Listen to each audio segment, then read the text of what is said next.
परंपरा को आगे बढ़ाने का संकल्प है हमारा, क्योंकि आपकी उम्मीद पर टिका है परिवार हमारा। अमर भारती एक उम्मीद, जज्बा बुलंद हौसलों का, जज्बा भारत के निर्माण का।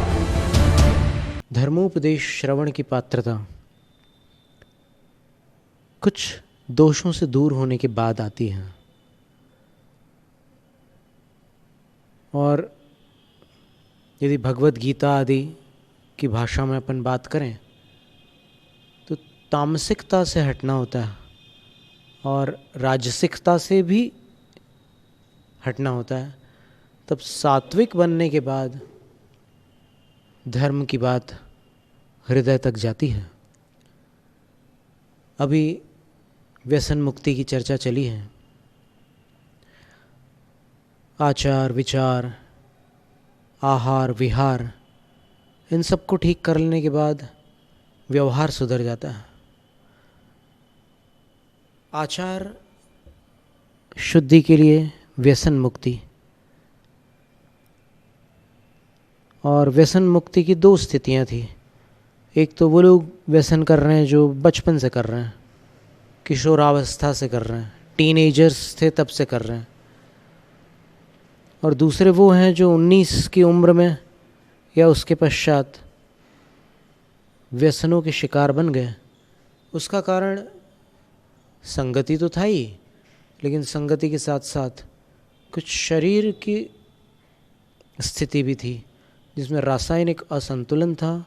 जो 16 प्रकार के शारीरिक तत्व होते हैं उनमें किसी तत्व की डेफिशिएंसी, कमी, न्यूनता, या लगभग कभी कभी एकदम बहुत ही घट जाते हैं कुछ तत्व। एनीमिया हो जाता तो लौह तत्व बिल्कुल कम हो जाता है शरीर में। तो ऐसी स्थिति में फिर उसकी पूर्ति के लिए लोग अलग अलग प्रकार से रास्ता निकालते हैं, और व्यसन भी उसमें से एक रास्ता होता है। भले ही उससे परेशानियां हो, लेकिन कुछ सुकून मिलता है।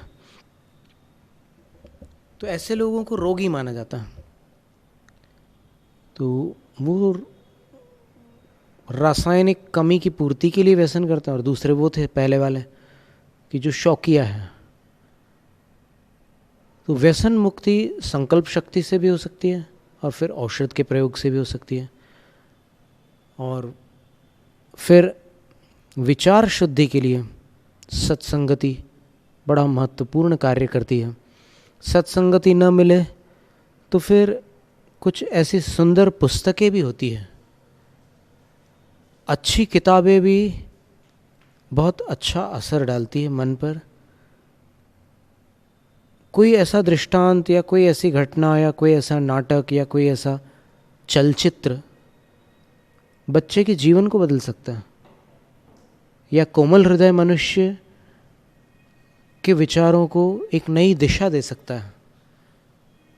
और इसमें एक उदाहरण ऐसा आता है कि छोटी उम्र में जब मोहनदास करमचंद गांधी हरिश्चंद्र का नाटक देखने गए, तो उस नाटक को देखने के बाद उन्होंने संकल्प कर लिया कि मैं जीवन में कभी झूठ नहीं बोलूँगा। उनको अनेक बार कष्ट प्राप्त हुए, लेकिन फिर भी इस नियम पर उन्होंने कभी भी ढील नहीं दी। इस नियम को बरकरार रखा और इसका पालन किया। तो ऐसी कुछ बातें होती है जो हृदय को छू जाती है। वो कभी सत्संगति न मिलने पर भी किसी और माध्यम से प्राप्त हो सकती है।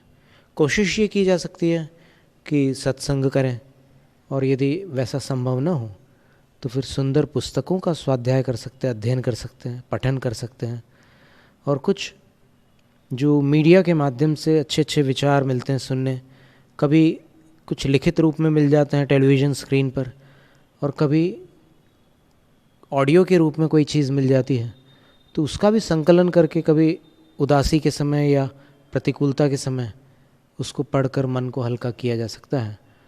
एक पुस्तक में हमने पढ़ा था कि शरीर के लिए तो बहुत सारे टॉनिक हैं, शरीर के पोषण के लिए बहुत प्रकार के औषध और टॉनिक्स हैं, लेकिन मन के लिए क्या टॉनिक है? तो उनने लिखा था कि मन के लिए टॉनिक है कोटेशंस, सुविचार, प्रोवर्ब्स, जैसे एक उदाहरण है उसका,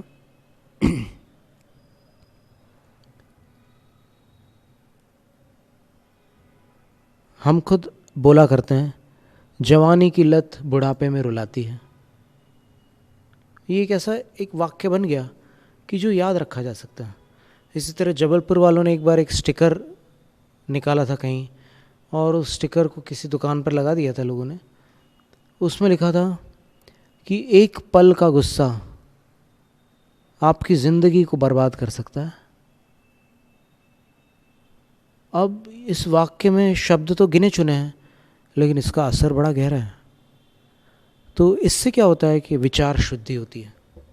अच्छे विचारों को पढ़ने से और पढ़ करके उन पर विचार करने से और उनको प्रयोग में लाने से विचारों में पवित्रता आ जाती है। फिर आहार शुद्धि विहार शुद्धि की तो बात हो चुकी थी कि आहार शुद्धि के अंतर्गत वही सात्विक भोजन वाली बात थी, तामसिक और राजसिक भोजन से बचना। और विहार शुद्धि में उनका कहना था, विहार में, कि शरीर को आलसी मत बनाओ। आती है कि जैसे दरवाज़ा है, दरवाजे में आप देखना कि कुछ स्थानों पर जंग लगा रहता है। धातु वाला जो हिस्सा, लोहे वाला जो हिस्सा है, उसमें कई जगह पर आपको जंग लगा हुआ मिलेगा, लेकिन उसका जो हैंडल है जिसको पकड़कर उसको खोला जाता है, वहाँ कभी जंग नहीं लगेगा। कारण उससे एक सबक मिलता है अपने को कि अपन जिस चीज़ का इस्तेमाल करते हैं वो खराब नहीं होती। इस्तेमाल ना करो तो फिर, और फिर उसकी सुरक्षा भी ना करो, इस्तेमाल भी ना करो और सुरक्षा भी ना करो, तो फिर उसमें खराबी आ जाती है। तो इसलिए ये बात आती है कि जब शरीर को ठीक रखना हो तो फिर उसके योग्य विहार, अब विहार को अगर उपलक्षण मान लिया जाए, उपलक्षण का अर्थ होता है कि विहार जैसी और चीज़ों को भी उसमें शामिल कर लो। जैसे व्यायाम है, उसको भी सम्मिलित कर लो। विहार है तो विहार में तो उनका कहना था डॉक्टर का कि 45 मिनट में 4.5 किलोमीटर चलो। इसका मतलब ये हो गया कि फुर्ती से चलना होगा आपको। 1 घंटे में 6 किलोमीटर की रफ्तार होगी तभी आप 45 मिनट में 4.5 किलोमीटर चल सकेंगे, उसके बिना नहीं चल सकते। 50 मिनट में 5 किलोमीटर हो जाएंगे और 60 मिनट में 6 किलोमीटर हो जाएंगे। तो इतनी स्फूर्ति से आपको चलना होगा और उससे हृदय रोगों में बड़ा आराम मिलेगा। तो चलना भी बहुत उपयोगी है। इसके अलावा योगाभ्यास है, कुछ अन्य प्रकार के व्यायाम है, भारतीय व्यायाम भी है, विदेशी व्यायाम भी है, और फिर जो साइंटिफिक एक्सरसाइजेस होती हैं, आइसोमेट्रिक एक्सरसाइजेस होती हैं, वो बहुत ज़्यादा मूवमेंट्स की ज़रूरत नहीं होती, उसमें बहुत ज़्यादा शरीर को हिलाने की ज़रूरत नहीं होती। जितना आवश्यक है उतना हिलाते हैं और फिर काम बन जाता है। जैसे फिजियोथेरेपी में गर्दन में दर्द हो रहा है किसी को, तो वो डॉक्टर चेक कर लेगा पहले, स्पाइन के एक्सरे से, सीटी स्कैन से या एमआरआई से देख लेगा कि है क्या आखिर प्रॉब्लम। कोई भी ऑर्थोपेडिक डॉक्टर उसको देख करके फिर समझ लेगा कि क्या प्रॉब्लम। कोई स्पाइन स्पेशलिस्ट भी हो सकता है, और उसको देखने के बाद उसको समझ में आ जाएगा कि इसको कौन सी गतिविधि आवश्यक है। तो जैसे मान लो किसी को चोट लगी हो और हड्डी में थोड़ा सा घाव हो और उसके कारण उसकी मूवमेंट्स अवरुद्ध हो रही हो, हिलना डुलना उसको परेशानी हो रही है, तो फिर उसके लिए वो बड़ी सावधानी से बताएंगे। हर किसी को एक इलाज नहीं दिया जाता, जो इलाज जिसके योग्य होता है उसको दिया जाता है। तो ऐसे सिर घुमाने के लिए भी कहते हैं, धीमे से, झटके से घुमाने से वहाँ कोई खिंचाव आ सकता है और परेशानी बढ़ सकती है। फिर कुछ ऐसे भी प्रयोग बताते हैं अलग अलग तरह के, पैरों के लिए अलग है। किसी को घुटने में तकलीफ़ है लेकिन अभी बुढ़ापा नहीं आया फिर भी तकलीफ़ हो रही है, तो उसके लिए क्या करें? वॉकर लेकर के कब तक चले? आर्थराइटिस की कोई समस्या नहीं है लेकिन फिर भी तकलीफ़ हो रही है, तो उसके लिए फिर कुछ एक्सरसाइजेस बता देते हैं। कलाई में दर्द हो रहा है तो उसके लिए कुछ मूवमेंट्स बताते हैं, तो फिर वो जब नसें और मसल्स सेट हो जाते हैं तो दर्द चला जाता है। और ऐसी स्थिति में जैसे घुटनों के लिए एक प्रयोग ऐसा बताया है। एक सज्जन थे, जवानी में उनको डिप्रेशन के कारण कुछ प्रॉब्लम हो गई और वो चलना फिरना भी उनको मुश्किल होने लगा, तो वॉकर लेकर के चलते थे। फिर किसी ने उनको बताया कि तुम एक एक्सरसाइज करो, ये वॉकर लेकर चलने की उम्र नहीं है। तो उनने फिर एक्सरसाइज शुरू की और कुछ दिनों में एकदम पैर ठीक हो गए। वो एक्सरसाइज क्या थी कि वो खड़े हो गए, खड़े होकर उन्होंने पैरों को फैला लिया, और पैरों को फैलाकर जो पैरों के तलवे हैं वो तो ज़मीन पर है ही है, लेकिन अब उनने एक्सरसाइज में क्या किया, जैसा उनने बताया था डॉक्टर ने, उनने तलवों को भीतर की तरफ से ऐसे उठाना शुरू किया। आप हमारे हाथों को देख करके समझने का प्रयास करो। ये पैर हैं, ऐसे उठाना प्रारंभ किया, घुटनों को मोड़े बिना, और फिर वापस ऐसे नीचे रखा, फिर ऐसे उठाया धीरे से, फिर नीचे रखा। ऐसे 5, 10 बार, 15 बार करने से उनका वॉकर छूट गया, पैर ठीक हो गया, नसें जो अस्त व्यस्त हो गई थी वो सही स्थान पर आ गई। तो ऐसे कुछ ऐसे बारीक बारीक छोटे छोटे प्रयोग हैं जिनसे बड़ा लाभ होता है। और अपन बड़े बड़े इलाज कराते हैं और फ़ायदा नहीं होता, छोटी छोटी चीज़ों से ठीक हो जाती है व्याधियाँ। तो इन 4 बातों का ध्यान रखने से स्वास्थ्य लाभ तो हो ही सकता है। स्वास्थ्य के अलावा लोग मानसिक सुकून भी चाहते हैं। हेल्थ तो ठीक है, और हेल्थ का मतलब ऐसा नहीं कि सिर्फ मोटापा कम हो गया या फिर दुबलापन ठीक हो गया और शरीर बिल्कुल प्रॉपर वेट में आ गया। एफिशिएंसी भी देखी जाती है। एफिशिएंसी का मतलब होता है कार्य क्षमता, स्टेमिना, कि आप कितने समय में कितना काम कर सकते हैं। तो यदि आप शरीर को एकदम बराबर वजन में ले आओ, खाने पीने की कुछ चीज़ों को छोड़कर या फिर कोई अलग प्रकार का भोजन क्रम बनाकर, लेकिन आपकी क्षमता यदि ठीक न हो तो उसके लिए भी आपको प्रयास करना होगा। और आसन के लिए बताते हैं कि जैसे आपको ध्यान लगाना है, मानसिक शांति के लिए ध्यान बहुत उपयोगी होता है, और एकाग्रता और ऊर्जा के ऊर्ध्वारोहण के लिए भी, अपनी शक्तियों को विकसित करने के लिए भी बड़ी ज़रूरी चीज़ है ध्यान। तो उसके लिए जो आसन है ध्यान के लिए, कुछ आसन बताए हैं। योगासन है, और आराधना सार आदि ग्रंथों में और भी कुछ उसके बारे में विशेष जानकारियाँ हैं। उसमें ऐसा है कि आपको रीढ़ तो सीधी रखनी होगी, कमर सीधी रखनी होगी और गर्दन सीधी रखनी होगी। ये तीनों हिस्से जब सीधे होंगे तो शरीर एकदम ऐसा लगेगा जैसे कोई खंभा ज़मीन में गड़ गया हो, एकदम सीधा। और सीधे शरीर में जो गुरुत्वाकर्षण केंद्र होता है, सेंटर ऑफ ग्रेविटी, वो नाभि के स्थान पर आ जाती है। और नाभि स्थान पर यदि गुरुत्वाकर्षण केंद्र हो तो शरीर में ऊर्जा का अनावश्यक व्यय नहीं होता, शक्ति बर्बाद नहीं होती, और उस शक्ति को आप ध्यान आदि में लगा करके शांति प्राप्त कर सकते हैं। शांति प्राप्त करने के लिए मानसिकता को भी कुछ बदलना आवश्यक है। एक तो क्या है कि जैसे हम फिर से एक सुविचार बोल रहे हैं आपके सामने, नज़रिया बदलने से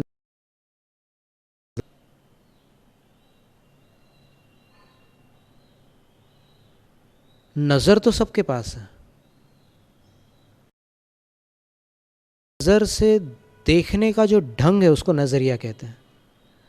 तो उस नज़रिए को बदल दिया जाए तो फिर जो दिख रहा है वो अलग दिखने लग जाता है। नज़रिया बदलने से नज़ारा बदल जाता है। तो नज़र अपने विश्वास और अपनी धारणाओं का संशोधन करें। कुछ ऐसे विचार, कुछ ऐसे विश्वास अपने अंदर पड़े हुए हैं, कुछ ऐसी धारणाएं अपने अंदर बैठी हुई हैं। जैसे एक धारणा है, बहुत वो कई बार बोल भी देते हैं अपने मुंह से, तू नहीं सुधर सकता। ये बहुतों के मुंह से निकलने वाला वाक्य है। तो अब ये क्या हो गया, डिक्लेरेशन हो गया, ये उसने फैसला कर लिया कि वो नहीं सुधर। लेकिन हकीकत ऐसी नहीं है। विश्व का जो सार्वभौमिक नियम है वो ये कहता है कि और यदि बदलाव अच्छी दिशा में चला जाए तो फिर सुधार हो सकता है, बदलाव गलत दिशा की ओर हो जाए तो बिगाड़ हो सकता है। तो उसके लिए फिर वही सत्य और अच्छी पुस्तकों का सहारा लेकर और कुछ प्रयोग भी करके अपन अपने अंदर भी संकल्प कर सकते हैं कि आज मैं ऐसे शब्दों का प्रयोग नहीं करूँगा, ऐसे शब्दों का प्रयोग आज नहीं करूँगा जो चिल्ला कर बोलना पड़ते हों। आज मैं अपनी आवाज़ का लेवल थोड़ा संतुलित रखूँगा। और आज अगर पूरा का पूरा दिन आपको लंबा लगता हो तो फिर आज मैं आधे घंटे के लिए, 1 घंटे के लिए, 3 घंटे के लिए, 6 घंटे के लिए, जितनी शक्ति हो उतना अभ्यास करें। और के बारे में डॉक्टर एक जैक कैनफील्ड हुए हैं, डॉक्टर नहीं है लेकिन जैक कैनफील्ड का कहना ये है कि